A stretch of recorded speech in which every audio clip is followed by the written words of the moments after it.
And it is a big warm welcome to Mike Burke. Mike, thank you for joining me on Good Living today. Good morning, Megan. How are you? You are looking very well, which is fantastic to see because you've got a very personal story with men's health that we'll touch on soon. But first, let's talk about the Men's Health Awareness Trust, which you're involved in, and why this was so important to actually come about. Well, I guess it came about taking a certain amount of responsibility for ourselves, because women have been very proactive in that area in their life, and there's a women health affairs in Parliament, and us men don't rate, you know.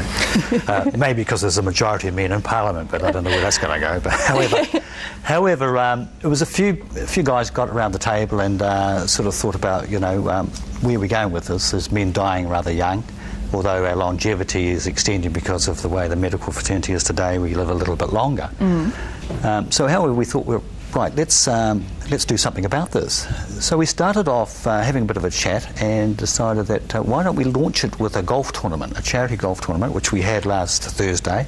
Very successful, I understand, too. Very successful. I won a rhododendron. That doesn't tell you much about my golf, does it? But however. And so it was sponsored by Unimed, and it looks as though they'll come on board again for next year for this charity golf tournament. And we had a great turnout, about 80-odd players from all walks of life, all age groups, I might add. I played with 3 young lads in their 30s, and I thought they would outpace me, but I was still there at the end. Good on you. But anyway, however.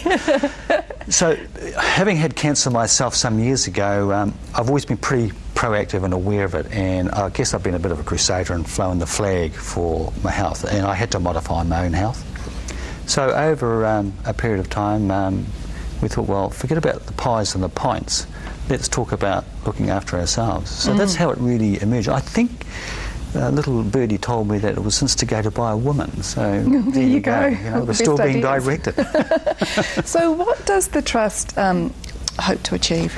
The Trust hopes to achieve, this is nationwide, and what we hope to achieve, we're in the early days yet, is to each year we will have a theme with regard to men's health issues, and this year it's prostate, which is very in line to me myself, because that's where I went.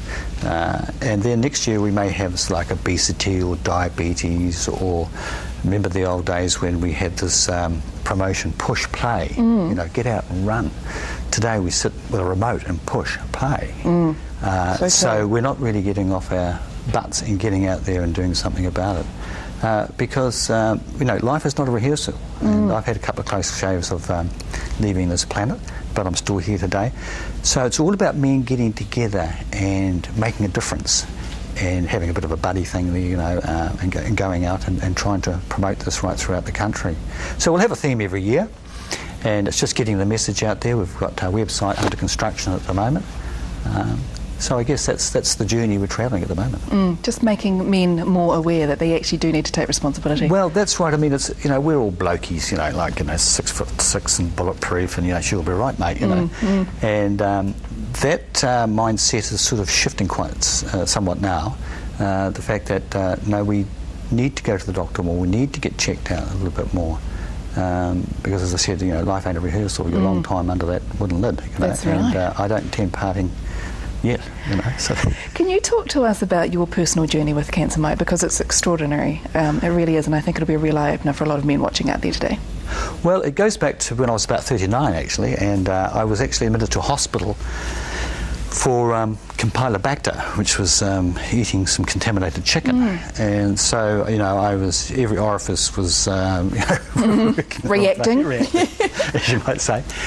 And anyway, a doctor who was looking after me in hospital decided that he would just give me a bit of a anal digital examination because of the mucous membranes, and said, you have a bit of a swelling in there. And I said, oh, really? And he said, yes. He said, how old are you? And I said, 39. He said, oh, you're too young for prostate cancer.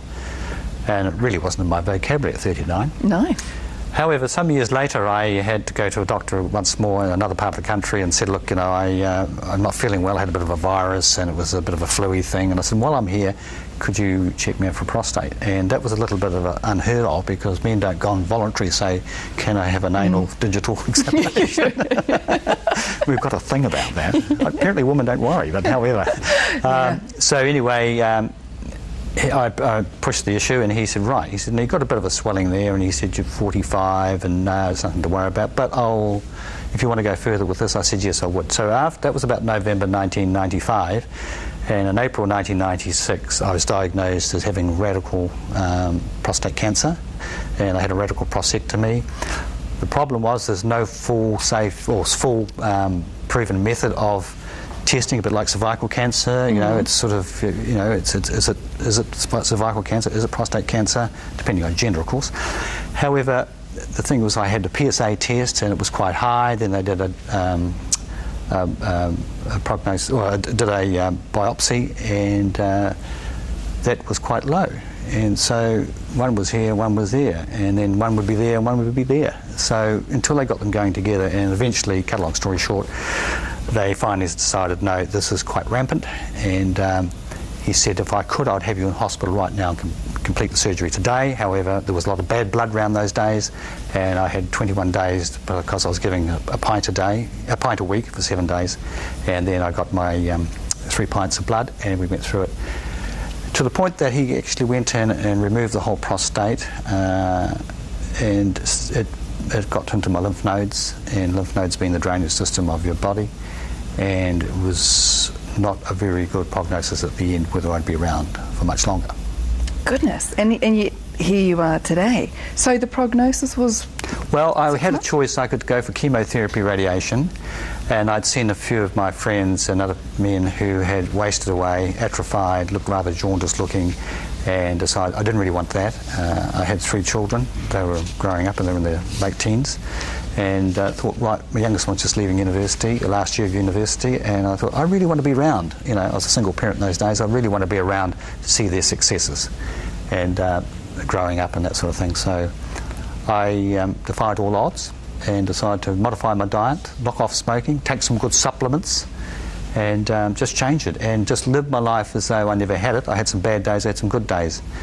But today I'm still here above ground, and I enjoyed the golf tournament. It really is an incredible story, and it's testament to you, Mike. And well done. I know people can find out more about it in Awareness Today as well.